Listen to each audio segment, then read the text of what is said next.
Hello everyone and welcome to another Stat385 video. In this video we will do some review of topics for exam 1. Exam 1 being next week, and this video just being a review of the topics, not in depth in any one of them. The other videos, the other weekly material, you can reference and go back to go into depth. Okay, so in this video it'll be organized by objects and functions, right? Objects and functions, the two things you do in R. Okay, so first of all, right back to the very beginning, we have vectors. So, I can say like maybe the number 42 and assign it the name X, declare it, and of course in my global environment, you can see X, there it is. Of course, I can then do atomic vectors that are more, comprehensive than just one element in them. Atomic vectors being vectors that are the same type.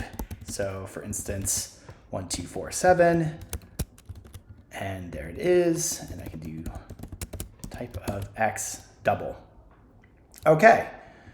Yeah, that's right. We have different, types of vectors that we can, oops, wait, what? Okay, sorry. I can do logical, type of X, logical, so forth and so on. And if we remember, there are logical, integer, double, and character. And what happens if I run this code, knowing that I'm still working with atomic vectors, there is going to be type conversion. Everything is converted to character type. And remember, there's a hierarchy. Now we are double type. One gets, true gets converted to 1. Now we are integer type, right?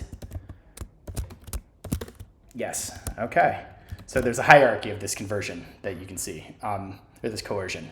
Okay, yeah, a few other tricks, of course, which we saw when we did, when we expressed the vector with mixed types and then it coerced it, is we can apply these numeric operations to logical elements and doubles, and there's going to be conversion, right? True gets converted to 1, false gets converted to 0. Okay, cool. Okay, so then building on atomic vectors are generic vectors, which are the backbone of data frames, which we'll of course cover, stuff like that. So generic vectors are very, very useful for R, and as we've seen throughout, there's the apply functions which can work on these sort of structured lists. So yeah, very, very cool concept. Okay, so let's take our mixed type vector, true 1L, 1, and foo. Right, everything got coerced. If I change the combine or concatenate operator to list, then what happens? Actually, I'll just keep both around. Okay, list, and so now here we have a list. Lists still follow the same. If I put a length on it, it's a list with 4 elements, each element being a length 1 object. Okay, and nothing is coerced here, right? Generic vectors allow for mixed type structure. Very cool. Okay, awesome. And they don't have to be objects of the same length. I could do something like this. I can now do, here it's a little bit different. I can assign the first object in this list, which is the integers going backwards from 100 to 1. I can give it a name A inside the list, creating what is called a named list. Okay, so C true false, C, I can get fancy and add mean, a function, which we will cover in a little bit. I can also add lists, A equals 1, B equals 2. Okay, Right, so what happens when I run this? I'm going to get a list with 4 elements, mixed type, no coercion. Okay. So first one, all the integers from 100 to 1, logical vector true false, C, a function with a little bit of print information. Of course, that's, just a little description that prints. And then elements D is a list itself. Cool. And so now, of course, if I do lists where I have every object in the list being the same length, I can represent that as a data frame. Okay, so we'll say, we'll do 10 to 1, just so that the print statement, the indexes on the print, go counter to the element. I don't want to type things multiple times, so we'll do rep C true false, and then inside rep do each equals 5. Okay, let's do that. Let's just run that first. So we get true, true, true, true, true, false, false, false, false, false, false. Okay, good. And then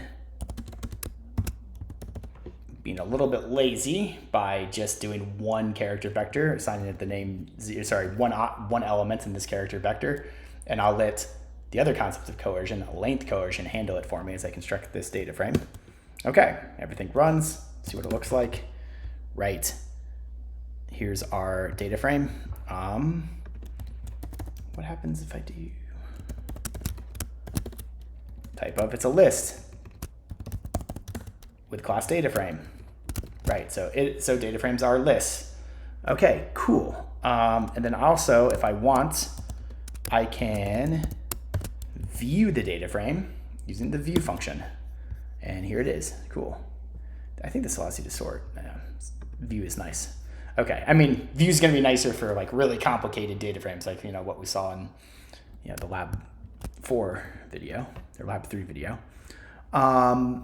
Okay. So quick run through of some basic objects, starting from just extremely simple vectors to slightly more complicated atomic vectors, vectors of the same type, to more general generic vectors, lists, and then a specific generic vector called data frame, which is incredibly useful for data analysis, which we are mostly focusing on programming and not data analysis. But nonetheless, there it is. Okay. So now functions. Start with some basic subsetting. Let's take this. Okay. Let's take this. Give it the name Y, I guess. Okay. And let's take our data frame. I've already assigned the name X, so we'll give it the name Z. Oh, okay. Do that just so that everything lines up smoothly. Okay. All right, so X, Y, Z. Okay, so first of all, we can do subsetting using square brackets. So if I start with my atomic vector, I can pull out the first, oops. Oh, that's right. Oh, well, that's actually great. I mean, that's the same as doing on Z1 here. That's gonna pull the first element of this list, which is the first column. Cool. I got ahead of myself, but it's review. We know this. I mean, maybe not off the top of our head. That's why we're watching the video, but we know what this is doing. But okay, in the simple case with an atomic vector, I pull out the first element. In this case, it is 10. Of course, I can give it a vector of indexes if I like, and that pulls out the first, third, and seventh elements. 10, 8, 4, backwards. Cool. All right. Then Y, which we just saw, if I do square brackets with 1, I pull the first element from the list. In this case, it is that atomic vector ranging from 100 to 1 backwards with the name. This keeps the attributes here. Right, still a list, which is notable. I'll just keep that around. If you're following along, do that. Okay, cool. All right, and then Z, 1 to 2, what happens? What happens when we do it with Y? first two elements, Z, first two elements of a list. So but now it's in data frame form, so first two columns. Fun. Okay, very basic subsetting. Now we have square brackets comma notation. What happens if I do it with the atomic vector, complains, incorrect number of dimensions, you need to supply that as like an index vector. So that doesn't work. What happens if I do that with our list? Well, that subset is going to be problematic there. It's only 4 elements, so let's do 1, 3. Incorrect number of dimensions, same sort of thing. We need to provide that as an index. Oops. Yeah, there we go. First and third. Okay. So now what happens when I do it with a data frame? I get the first row, third column. Okay, if I just do this, first row, first column. So this is the same as that. Interesting. Well, slightly different. It pulls out the first column as a atomic vector, and this keeps the list structure intact. Okay, so if I do Z1 here, list, type of integer. Cool. All right, so slight differences when you're using this comma notation to reference the same thing versus just square brackets, no comma, but really the same information being printed out, just formatted differently, which is how R works, fundamentals of R. All right, also with this, I can supply index vectors for the separate rows columns.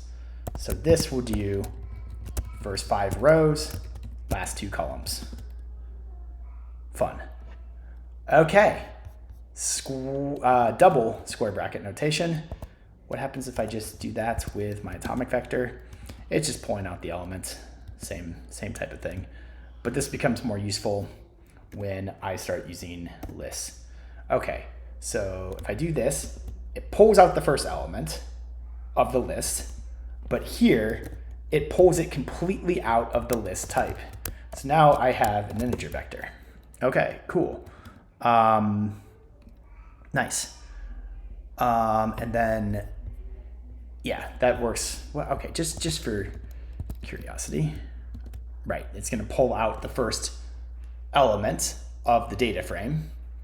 Sorry, the first column, or the first element of the list of class data frame, which is the first column. Sorry, got to make sure to stay precise. So this does the first thing. This is very similar to that. Oops. Okay, first column, but the type is pulled out of list data frame, and this is the same thing. Okay, cool. I'll keep that around for reference. Okay, so when you have a named list, you can use $sign subsetting. Here, it won't work. There's no names. For our list, we have first elements of the list was given the name A. Cool. Z, same thing. Data frame. Data frame should have descriptive column names. That's how you work with data. Cool. Oh, what happened? Wait, oh, that's right. I gave it the name X. Ah, there we go. Okay, that's right. First column, integer vector going backwards 10 to 1. Okay, so subsetting. Nice, many different types. They do different things. They have different uses. Good thing to keep in track for the exam and for learning R more generally.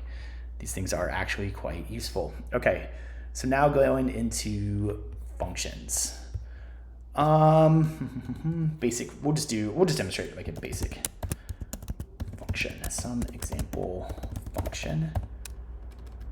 Help if I spelled correctly. We'll give it some just basic arguments, x, y, z, and then we'll have it do something. How about a equals x plus y squared? Okay. B equals z times a, and just to be safe, we will return b. So function takes in 3 arguments, x, y, z. Then it does this operation internally, assigns it the name a, then takes the 3rd argument and multiplies it by what was previously stored, and then returns that. Fun. Okay, so that's our function. Let's run it. Okay, so we'll take some example function. X equals 1, y equals 2, z equals 3. What did I do? Oh, that's right. It's kind of embarrassing. All right, some example function. I'm sure you're banging your heads at the screen at your computers watching me do that. Okay, some example function equals function. Okay, and then running it. X equals 1, y equals 2, z equals 3. Seems to work. We get 3 squared, 9 times 3, 27. So it looks like it did the right thing. If I were to be, doing this for an exam, I wouldn't be going so fast. I would be, trying this out, working on the function body, and then, putting that into the function as I've done in the videos before, which David Dalpiaz will, covers as well in his, coding video. Okay. Just to make sure. Z equals 4. 4 times 9 is 36. Okay, looks good. All right, logical operators, or operations. You know what, I'm just gonna be fancy and set the seed. So this one here controls the randomness. If you run, okay, well, you know what, I'm gonna do something and then I'll go back and demonstrate the point. I'm gonna do round our unif 20. We'll do 3 decimal points. So you can see it here. Of course, if I run this, it's generating 20 observations from a uniform distribution at random, and the numbers change. So if I set seed, then it's the same every single time, which is great for reproducible research, which beyond the scope of the course, but nonetheless useful to demonstrate. So essentially the idea being that anybody who has this document can run it and get the same results. Okay, so I'm going to generate 20 uniform random variables. And one of the most powerful things to do is logical subsetting.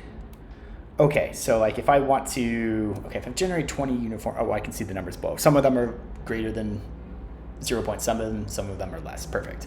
So what does this do?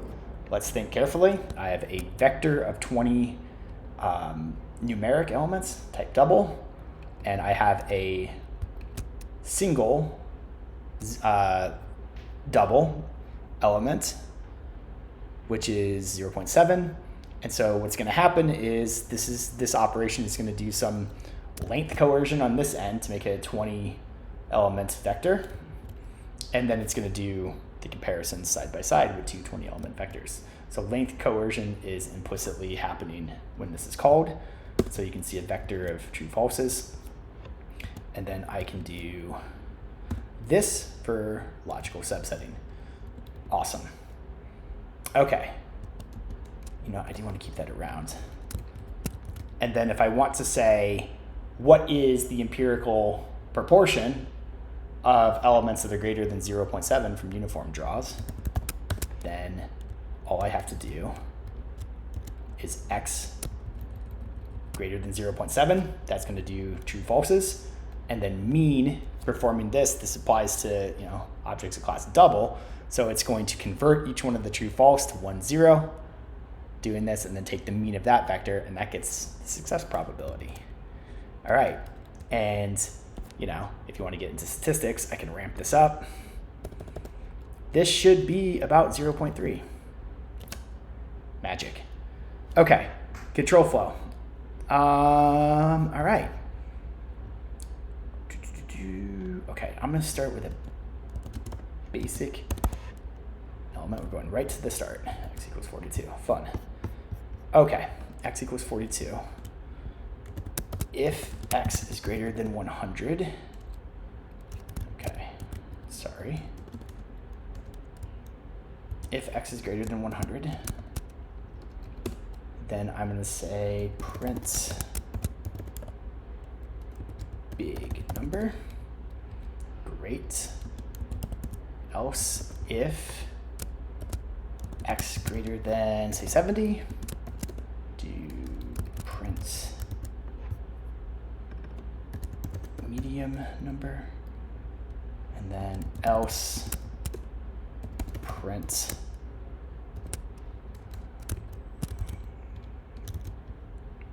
small number. Okay, so what happens here? So if I have x equals 42, should print small number? Yes. Okay, so it goes through the entire sequence, the control flow. So now if I do, we'll say 85, print medium number. Okay, what happens if I comment this out? Okay, then nothing happens. Okay, so remember, the control flow stops when the condition is satisfied. So it's not going to, this else statement isn't going to actually run. So by nesting it this way, it's actually under the hood pretty efficient coding, which is nice. Okay, so right, makes things a little bit faster when you're doing complicated tasks. Back there, 42, 106, good. Okay, I think we got a lot of mileage out of that. Nice. So this is just nested if-else statements in a control flow. You know, might as well demonstrate. Add a new topic. If else. So if else, we'll say, take this. Oh wait, I need to you know what? I'm just gonna pull it. I don't want, what's that, 20,000? Don't need that. We'll take this.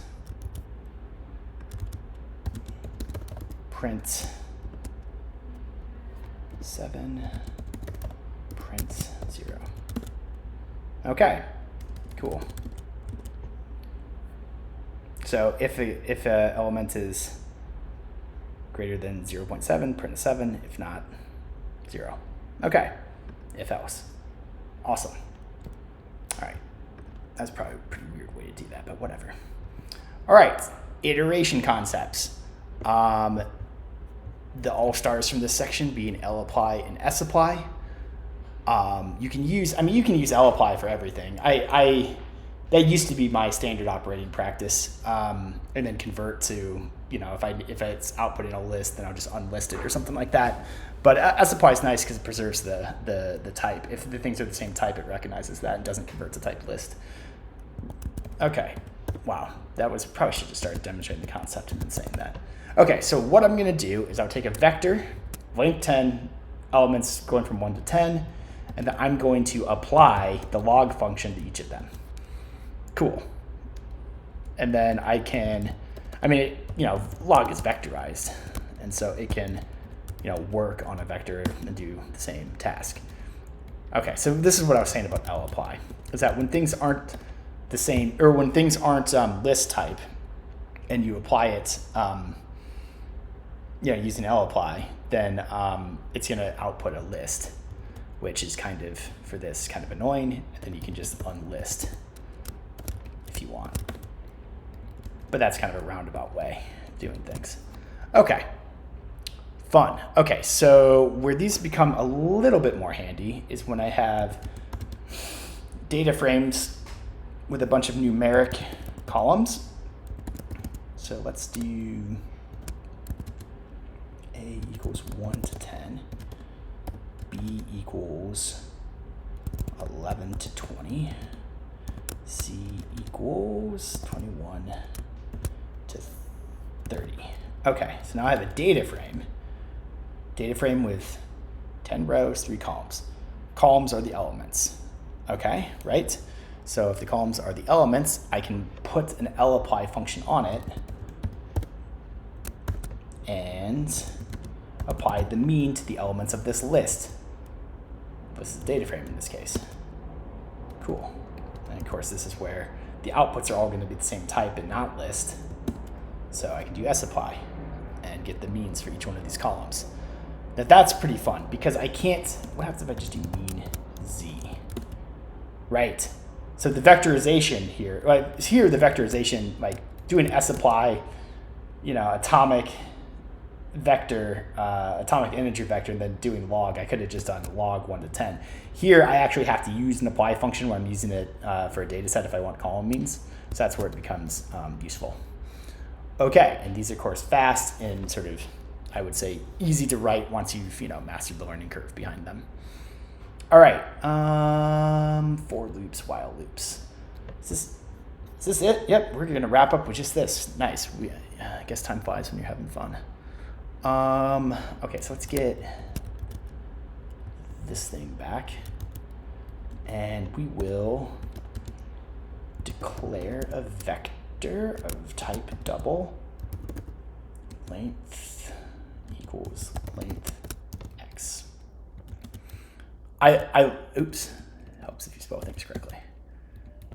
All right, I like this. This is kind of programming I like, where you declare something, and then you have, if you need to have something of the same length that's just going to be something you fill with other things, and you need it to exist, then and it has to be the same length of x, then doing it this way is just great, because then if you change the length of the first thing, this automatically works,